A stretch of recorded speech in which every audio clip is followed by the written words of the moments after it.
Welcome friend in my YouTube channel. आज हम BHDL 135 के क्वेश्चन पेपर के बारे में डिस्कशन करेंगे। इसमें आपका इस क्वेश्चन पेपर को दो पार्ट्स में डिवाइड करा गया है, जिसमें आपका पहले पार्ट में 3 क्वेश्चन के आंसर देना है और दूसरे पार्ट में सभी क्वेश्चन के आंसर देना है।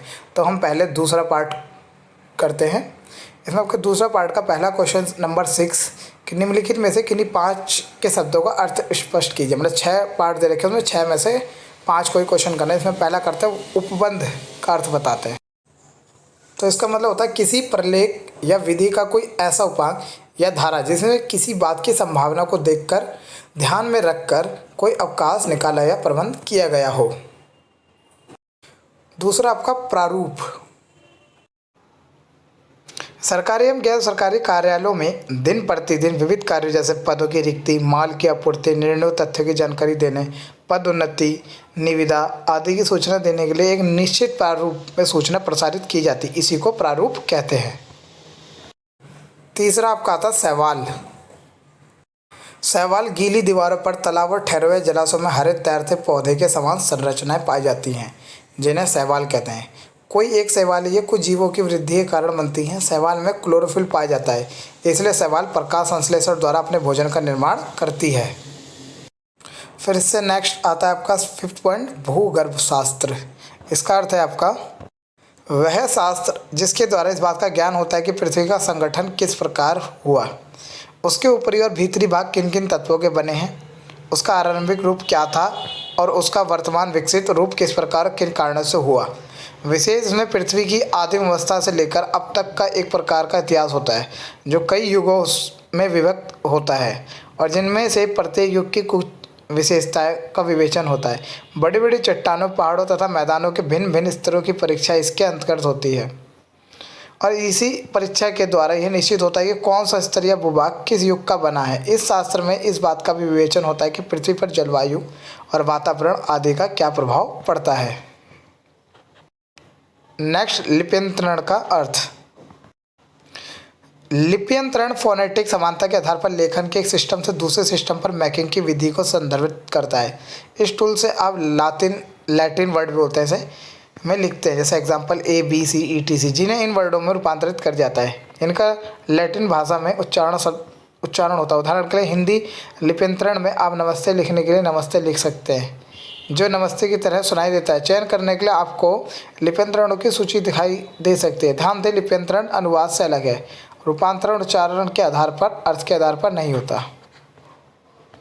फिर इससे नेक्स्ट आता है निबंध लिखना है आपको, किन्हीं इन दो में से एक करना है, जैसे शिक्षा का महत्व या मनुष्य एक सामाजिक प्रणाली। तो इसमें शिक्षा के बारे में पूरा बताना है कि कैसे कैसे क्या क्या शिक्षा का हमारे जरूरी है, क्यों है, और दूसरे वाले मनुष्य के बारे में पूरा बताना है। तो इसमें पहला करते हैं शिक्षा का महत्व। जीवन में सफलता प्राप्त करने और कुछ करने के लिए शिक्षा सभी के लिए एक बहुत महत्वपूर्ण साधन है। यह हमें जीवन के कठिन समय में चुनौतियों के सामना करने में सहायता करता है। पूरी शिक्षण प्रक्रिया के दौरान प्राप्त किया गया ज्ञान हम सभी और प्रत्येक व्यक्ति को अपने जीवन के प्रति आत्मनिर्भर बनाता है। यह जीवन में बेहतर संभावनाओं को प्राप्त करने के अवसरों के लिए विभिन्न दरवाजे खोलती है, जिससे करियर के विकास को बढ़ावा मिले। ग्रामीण क्षेत्र में शिक्षा के महत्व को बढ़ावा देने के लिए सरकार द्वारा बहुत से जागरूकता अभियान चलाए जा रहे हैं। यह समाज में सभी व्यक्तियों में समानता की भावना लाती है और देश के विकास और वृद्धि को भी बढ़ावा देती है। आज के समाज में शिक्षा का महत्व काफ़ी बढ़ चुका है। शिक्षा के उपयोग तो अनेक हैं, परंतु इसे नई दिशा देने की आवश्यकता है। शिक्षा इस प्रकार की होनी चाहिए कि एक व्यक्ति अपने परिवेश से परिचित हो सके। शिक्षा हम सभी के उज्जवल भविष्य के लिए एक बहुत ही आवश्यक साधन है। हम अपने जीवन में शिक्षा के एक साधन का उपयोग करके कुछ भी अच्छा प्राप्त कर सकते हैं। शिक्षा का स्तर लोगों की सामाजिक और पारिवारिक सम्मान तथा एक अलग पहचान बनाने में मदद करता है। शिक्षा का समय सभी के लिए सामाजिक और व्यक्तिगत रूप से बहुत महत्वपूर्ण समय होता है। यही कारण है कि हमें शिक्षा अब हमारे जीवन में इतना महत्व रखती है। आज के आधुनिक तकनीकी संसार में शिक्षा काफ़ी अहम है। आजकल के समय में शिक्षा के स्तर को बढ़ाने के लिए बहुत तरीके सारे अपनाए जाते हैं। वर्तमान समय में शिक्षा का पूरा तंत्र अब बदल चुका है। हम 12वीं कक्षा के बाद दूरस्थ शिक्षा कार्यक्रम डिस्टेंस एजुकेशन के माध्यम से भी नौकरी के साथ पढ़ाई कर सकते हैं। शिक्षा बहुत महंगी नहीं है, कोई भी कम धन होने के बाद भी अपनी पढ़ाई जारी रख सकता है। दूरस्थ शिक्षा के माध्यम से हम आसानी से किसी भी बड़े और प्रसिद्ध विश्वविद्यालय में बहुत कम शुल्क में प्रवेश ले सकते हैं। अन्य छोटे संस्थान में किसी विशेष क्षेत्र में कौशल को बढ़ावा देने के लिए शिक्षा प्रदान कर रहे हैं। आधुनिक शिक्षा प्रणाली अच्छी शिक्षा जीवन में बहुत से उद्देश्यों को प्रदान करती है,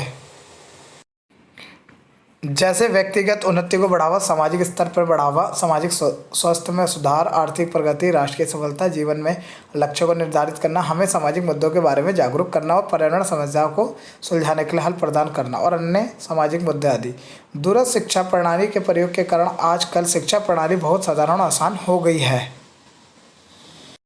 आधुनिक शिक्षा प्रणाली अशिक्षा और असमानता के मुद्दे और विभिन्न जाति, धर्म और जनजाति के बीच से पूरी तरह से हटाने में सक्षम है। विद्या सर्वश्रेष्ठ धन है। विद्या एक ऐसा धन है जिसे ना तो कोई चुरा सकता ना ही कोई छीन सकता। ये एक ऐसा मात्र धन है जो बांटने पर कम नहीं होता है बल्कि बढ़ता है। हमने देखा है कि हमारे समाज में जो शिक्षित व्यक्ति होता है उन्हें एक अलग ही मान सम्मान होता है और उन्हें हमारे समाज में इज्जत भी देते हैं। इसलिए हर व्यक्ति चाहता है कि वह एक साक्षर हो, प्रशिक्षित हो। इसलिए आज के समय हमारे जीवन में पढ़ाई का बहुत अधिक महत्व हो गया है। इसलिए आपको यह याद रखना चाहिए, शिक्षा हमारे लिए बहुत ज़रूरी है। इसकी वजह से हमारे समाज में सम्मान मिलता है, जिससे हम समाज में सर उठाकर जी सकते हैं। इस तरीके से आप भी थोड़ा बहुत उसमें बढ़ा चढ़ा कर लिख सकते हैं शिक्षा के बारे में। नेक्स्ट क्वेश्चन आपका आता है कि निम्नलिखित में से किसी 5 शब्दों का संधि विच्छेद करना है। ये आपके टोटल 7 क्वेश्चन है, उससे 5 क्वेश्चन करने हैं। इसमें आपका आंसर ये है। पहला आपका मत अधिकार, उसको संधि विच्छेद है मत प्लस अधिकार, जिसको आपका अधिकार होता है वोट देने का, वो आपका होता है मत अधिकार। दूसरा आपका आता है निराशा, जिससे कोई आशा मतलब हमें कोई आशा ना रहे, वह होता है आपका निराशा। तीसरा आपका आता है उच्चारण, उत प्लस चारण, 2 शब्दों में मिलाए उत प्लस चारण। पाँचवा आता है धनी, जिसमें आता है धन प्लस ही, जिसके बाद मेरा धन है वो क्या है, धनी आपका है। फिर आपका 7वां हमने करा है सूर्य उदय, जो आपका सूर्य प्लस उदय वर्ड से बना, जब सूरज उगता है। सेकंड पार्ट के हमने सभी क्वेश्चन कर लिए। आपका फर्स्ट पार्ट में हमें टोटल 3 क्वेश्चन करने हैं। इसमें आपका पहला क्वेश्चन क्या है, देवनागरी लिपि के वर्णों का मानक रूप बताते हुए देवनागरी के लेखन से संबंधित कठिनाइयों पर प्रकाश डालिए। मतलब देवनागरी जो लिपि के वर्ड थे उसके बारे में पूरा समझाना है कि किस तरीके से उसमें कठिनाइयाँ वगैरह हुई थी उसे बनाने में, तो उसके बारे में पूरा बताना है। दूसरा आपका प्रयोजन मूलक हिंदी के किन्हीं 3 रूपों के विस्तार से विवेचन कीजिए। प्रयोजन मूलक जो आपका है उसके 3 रूप के बारे में एक्सप्लेन करना है आपको। तीसरा आपका परिभाषित शब्द किसे कहते हैं उसको एक्सप्लेन करो और इसके कोई 5 शब्दों के बारे में बताना है।